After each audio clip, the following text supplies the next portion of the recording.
Assalamualaikum warahmatullahi wabarakatuh. Masa Orde Baru adalah suatu sistem pemerintahan yang hendak menerapkan tatanan kehidupan bernegara berdasarkan Pancasila dan Undang-Undang Dasar 1945. Orde ini lahir pada tahun 1996 dan berlangsung selama 32 tahun dan berakhir pada tahun 1998. Latar belakang terjadinya Orde Baru yang pertama, Gerakan 30 September atau PKI. 2. Kondisi perekonomian atau adanya inflasi. 3. Tuntutan Tritura. Tuntutan Tritura adalah singkatan dari Tri Tuntunan Nurani Rakyat.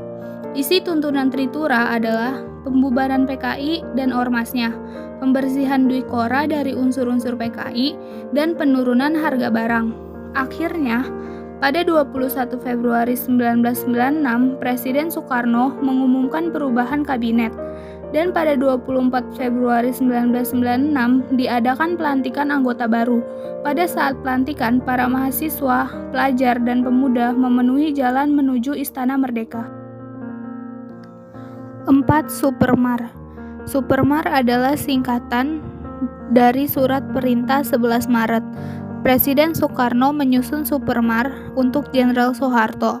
Isi Supermar adalah untuk mengendalikan kondisi negara dan mengamankan wibawa pemerintah.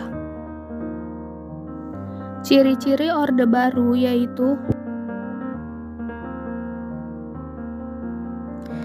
ekonomi Indonesia pada sejarah Orde Baru membaik dalam waktu singkat.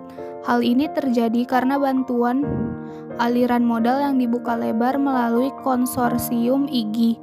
Rezim Orde Baru dapat membuat kestabilan ekonomi bahkan sebelum tahun 1970. Pembangunan ekonomi dilakukan melalui program Repelita. Perkembangan politik pada masa Orde Baru memiliki proses yang sangat dinamis. Pemerintah berhasil menyelenggarakan 6 kali pemilu. Namun, semua proses demokrasi tersebut dimenangkan oleh golongan karya dan Presiden Soeharto untuk menjabat kembali. Berakhirnya masa Orde Baru di Indonesia ditandai dengan adanya krisis ekonomi yang melanda sejak tahun 1997. Krisis tersebut membuat nilai tukar rupiah jatuh. Badai krisis moneter berlarut-larut akhirnya memancing kelompok kritis di masyarakat. Kelompok kritis menilai permasalahan ekonomi ini bertumpu pada kesalahan urus pemerintah Orde Baru. Situasi yang awalnya hanya berupa krisis ekonomi berkembang menjadi krisis kepercayaan. Kepercayaan terhadap pemerintah menurun sehingga memicu kerusuhan, demonstrasi besar, bahkan penjarahan terutama di Jakarta. Kemarahan masyarakat, terutama di kalangan mahasiswa, semakin menjadi setelah Soeharto dicalonkan kembali sebagai Presiden Republik Indonesia. Dan para mahasiswa akhirnya menuntut adanya reformasi pada tahun 1998. Reformasi ini memiliki beberapa tuntutan penting seperti 1. Penghapusan dui fungsi ABRI. 2. Penurunan maupun pengadilan terhadap Soeharto dan kroni-kroninya. 3. Penghapusan praktik korupsi, kolusi, dan nepotisme. 4. Penegakan supremasi hukum. 5. Amandemen UUD 1945.